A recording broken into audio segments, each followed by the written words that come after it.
नमस्कार, स्वागत आहे तुमचं आपल्या यूट्यूब चॅनलमध्ये, ज्याचं नाव आहे मराठी स्टोरीज वर्ल्ड. आणि आज आपण ऐकणार आहोत मर्मबंध भाग 46. पण त्याआधी जर मंडळी अजून तुम्ही चॅनलला सबस्क्राईब केलेलं नसेल तर प्लीज जाऊन चॅनलला सबस्क्राईब करा. तसंच बाजूचं बेल आयकॉन प्रेस करायला विसरू नका. त्यामुळे येणाऱ्या नवीन स्टोरीचं किंवा नवीन पार्टचं नोटिफिकेशन तुम्हाला मिळत जाईल. तसंच तुम्हाला स्टोरी आवडत असेल तर छान छान कमेंट करायला देखील विसरू नका. चला तर मग सुरू करूया भाग 46. तिने 2 मिनिटात छान अद्रक आणि गवती चहा घालून कडक चहा बनवला. 2 कपांमध्ये गाळून ती चहा घेऊन बाहेर गेली. दोघींनी चहा पिता पिता इकडच्या तिकडच्या गप्पा मारल्या. तोपर्यंत नक्षत्रासुद्धा बाहेर आली. हॅलो एव्हरीवन, गुड मॉर्निंग, शेखरने विश केलं. गुड मॉर्निंग, निशिगंधा आणि नक्षत्र एकत्रच म्हणाल्या. प्रिन्सेस कुठे आहे, शेखरने विचारलं. उठली नाही अजून, अनु किचनमधून बाहेर येत म्हणाली. तसा तर तिचा उठायचा टाईम झाला आहे. आज जरा जास्तच झोपल्या आहेत मॅडम, नक्षत्रा म्हणाली. थांबा, मी बघून आलो म्हणत शेखर अनुच्या बेडरूममध्ये गेला. हा आणि याची प्रिन्सेस, तिच्याशिवाय याचा दिवस आणि रात्र होतच नाहीत, नक्षत्रा हसत म्हणाली. हो, खूपच जीव दिसतो त्याचा प्रिन्सेसवर, निशिगंधा म्हणाल्या. हो ना, प्रिन्सेस जेवढी शेखरकडे खुश असते ना तेवढी माझ्याकडे सुद्धा नसते, अनु म्हणाली. ह्याला बाप लेकीचं प्रेम म्हणतात, शेखर बाहेर येत म्हणाला आणि त्याच्या हातात प्रिन्सेस होती. हे गोलूमोलू, निन्नी झाली तुझी, नक्षत्राने तिचे नाक ओढत विचारले. त्यावर तिने खालचा ओढ बाहेर काढून तोंडाचा तंबोरा केला. नक्षत्रा, उगीच त्रास देऊ नको माझ्या लेकीला, शेखर तिला दटावत म्हणाला. हो, नाही देत. बघ प्रिन्सेस, मावशी रागवली आपल्यावर, शेखर म्हणाला. रागवणार नाही तर काय, एवढे लाड करते तरी भाव आपला तुलाच देते. मी आणि अनु तर तिच्या खिसगंतीत पण नाही, नक्षत्रा नाक मुरडत म्हणाली. बरं, बस झाली तुमची तुतुमेमे, चला नाश्ता करून घ्या आता. शेखर, दे तिला माझ्याकडे आणि तू नाश्ता करून घे, अनु प्रिन्सेसला तिच्याकडे घेत म्हणाली. शेखरने प्रिन्सेसला अनुकडे दिलं आणि तो नाश्ता करायला बसला. त्याने एक घास तोंडात टाकला आणि वा, अप्रतिम. अनु, आज नाश्ता कोणी बनवला, शेखरने विचारलं. आईंनी. तरीच म्हटलं, आज एवढी वेगळी टेस्ट का लागते. खूप टेस्टी झाला आहे आज नाश्ता. आता मला समजलं आईच्या हातचं जेवण सगळ्यांना का आवडतं ते. शेखर निशिगंधाचा हात त्याच्या हातात घेत म्हणाला आणि त्याने तिच्या हातावर ओठ टेकवले. हो, खरं आहे, आज खूपच स्वादिष्ट खायला मिळालं आहे आम्हाला, नक्षत्र हसून म्हणाली. तुपातला शिरा 1 नंबर झाला आहे आई, एकदम शेखरला आवडतो ना तसा, अनु देखील घास तोंडात टाकत म्हणाली. तिने एक घास प्रिन्सेसला भरवला आणि प्रिन्सेससुद्धा मम्मम मम्मम करत आवडीने खात होती. बघा आई, हिलासुद्धा शिरा आवडला, अनु हसत म्हणाली. आई, मला तुझ्या हातचं असं रोज खायचं आहे. हो रे बाळा, तुम्ही लवकरात लवकर शिफ्ट व्हायचा विचार करा, मग रोज तुम्हाला असं माझ्या हातचं चमचमीत करून खायला घालते की नाही बघा, निशिगंधा म्हणाली. हो आई, प्रयत्न चालू आहेत. आई, बाबांचा कॉल आला होता का, शेखरने विचारलं. हो, ते वेळेत पोचले आणि ऑफिसमध्ये सुद्धा गेले. आज रात्री कमिशनर साहेबांच्या घरी जाणार आहेत. प्रिन्सेसच्या किडनॅपिंगविषयी त्यांच्याबरोबर बोलणार आहेत, निशिगंधा म्हणाल्या. आई, एवढ्या धावपळीमध्ये सुद्धा बाबांच्या हे लक्षात आहे, अनु भावूक झाली होती. का लक्षात नाही राहणार, हृदया त्यांची नात आहे, त्यांच्या लेकाचा श्वास आहे, त्यांनी पाहिलं आहे ते. तिच्या किडनॅपरला असं सहजासहजी सोडणार नाहीत ते. तुम्ही अजून ओळखलं नाही माझ्या पुरूला, निशिगंधा ओघाओघात बोलून गेली आणि समजल्यावर तिने दाताखाली जीभ चावली. इट्स ओके आई, आम्ही समजू शकतो. खूप प्रेम आणि विश्वास आहे तुमचा बाबांवर, अनु म्हणाली. हो, आणि का नसावा, तुमच्या आयुष्यात किती उतार चढाव आले तरी बाबांनी तुझा विश्वास जपला. तुमच्या दोघांच्याही प्रेमाला उपमा नाही आई, शेखर म्हणाला.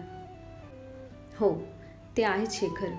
काय होतं एवढं माझ्यात, माझ्यासारख्या कित्येक मुली मिळाल्या असत्या त्यांना, तरी माझ्यासाठी थांबले, मला बरं केलं. मी खूप नशीबवान आहे की पुरूसारखा जीवनसाथी मला भेटला, निशिगंधा भावूक होत म्हणाल्या. आणि तू अगदी तुझ्या बाबांसारखा आहेस, निशिगंधा शेखरकडे प्रेमाने पाहत म्हणाल्या. खरंच, शेखरने आनंदाने विचारलं. हो, एकदम जेरॉक्स कॉपी आहेस तू त्यांची, निशिगंधा शेखरच्या गालावरून हात फिरवत म्हणाल्या. त्यावर शेखर हसला. नक्षत्रा, तुझं काय प्लॅनिंग आहे, आज तू ऑफिसला जाणार आहेस की मग वर्क फ्रॉम होम आहे तुला, शेखरने विचारलं. ऑफिसला जाणार आहे. उद्या आणि परवा 2 दिवस सुट्टी टाकली आहे, नक्षत्राने सांगितलं. बरं ठीक आहे. आई, तू आणि अनु मावशीकडे जाऊन या. तिने तुम्हा तिघींनासुद्धा जेवायला बोलवलं आहे. नक्षत्रा, तुला जमत असेल तर जा. नसेल जमेत तर काही प्रॉब्लेम नाही. आपण नंतर कधीतरी जाऊ, शेखर म्हणाला. नाही, आज मला पॉसिबल नाही. अनु, मावशीला माझ्याकडून सॉरी सांग, नक्षत्रा म्हणाली. No problem. चला येऊ मी, शेखर म्हणाला. बाहेर निघाल्यानंतर त्याने सिक्युरिटी इन्चार्जला बोलवून घेतलं. सगळं व्यवस्थित आहे ना? मला जरासुद्धा हलगर्जीपणा चालणार नाही, शेखर म्हणाला. हो सर, तुम्ही सांगितल्याप्रमाणे सगळी सिक्युरिटी ठेवली आहे.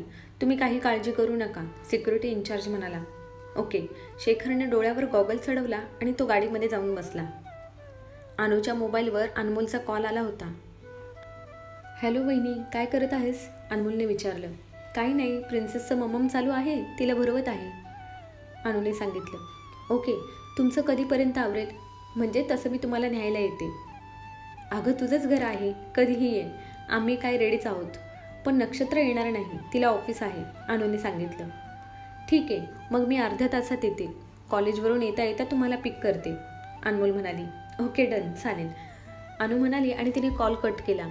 बरोबर अर्ध्या तासाने अनमोल रुक्मिणी सदनमध्ये आली. हे प्रिन्सेस, हाव आर यू? म्हणत अनमोलने तिचा गाल ओढला.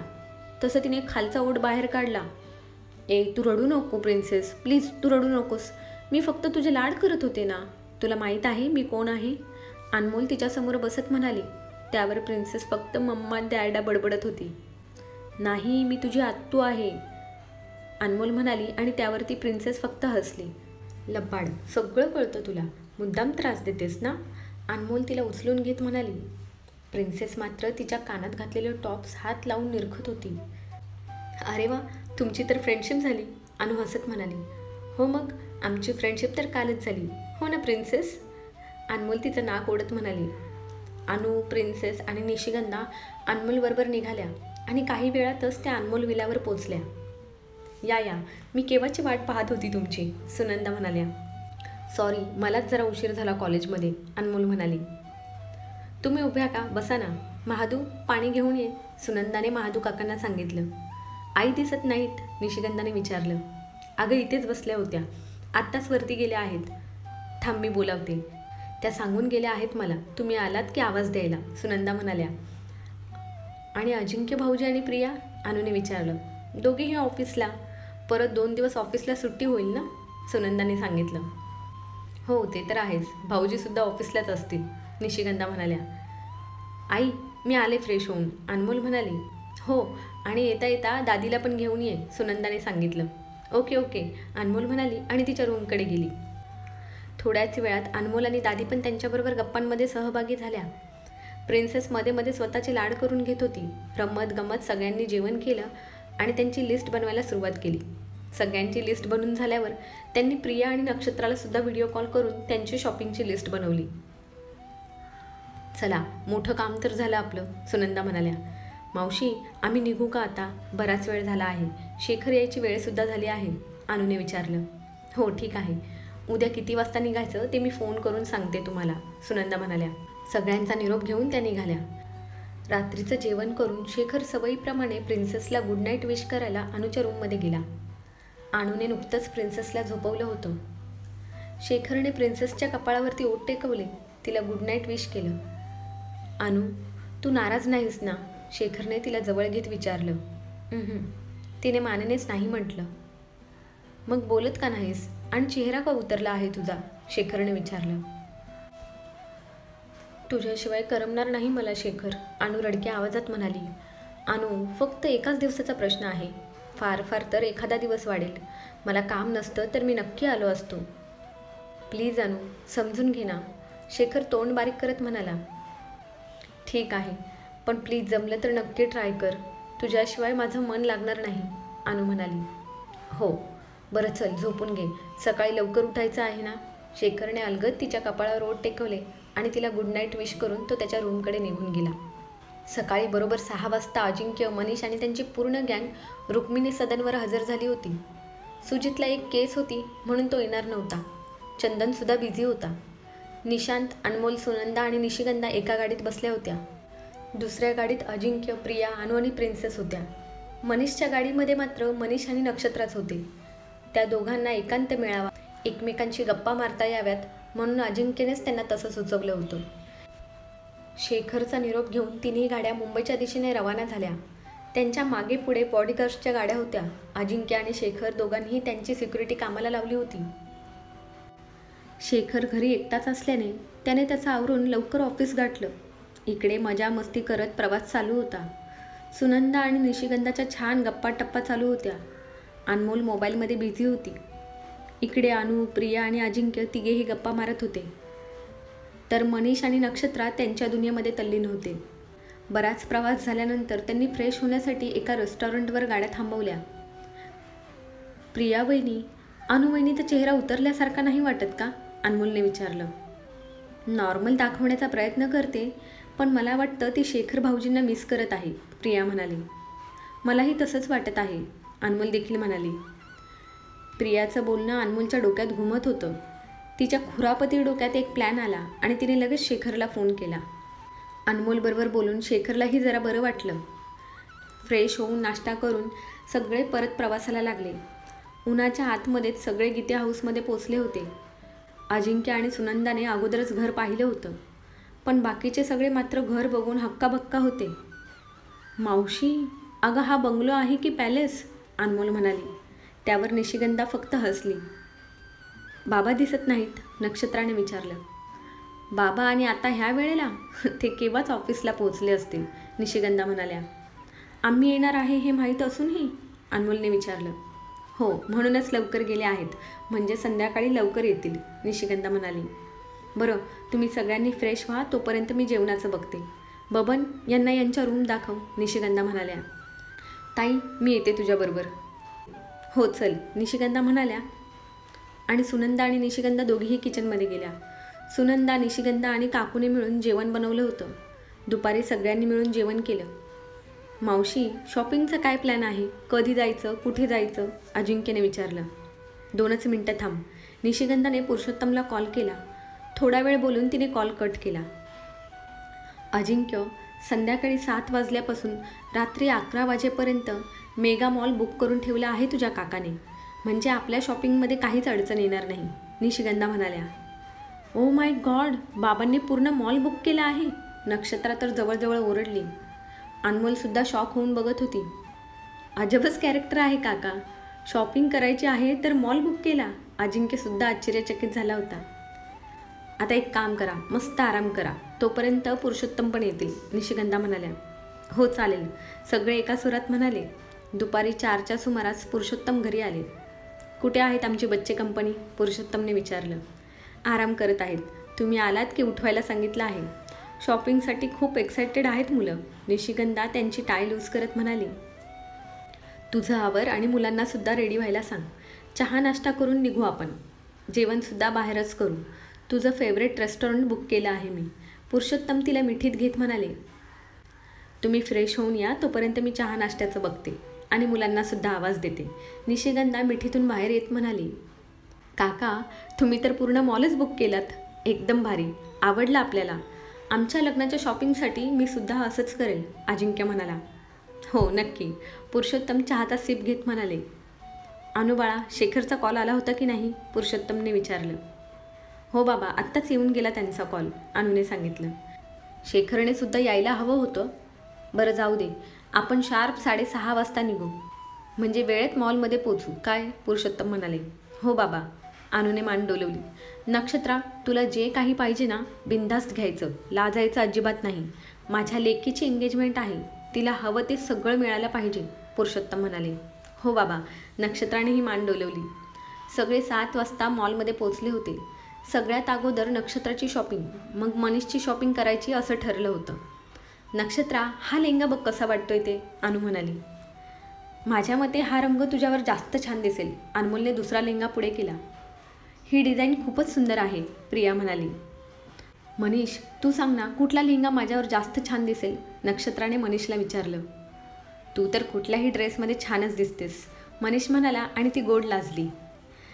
रोमिओ ज्युलियट, रोमान्स नंतर करा, अगोदर शॉपिंग करा, निशांत म्हणाला आणि सगळे हसायला लागले.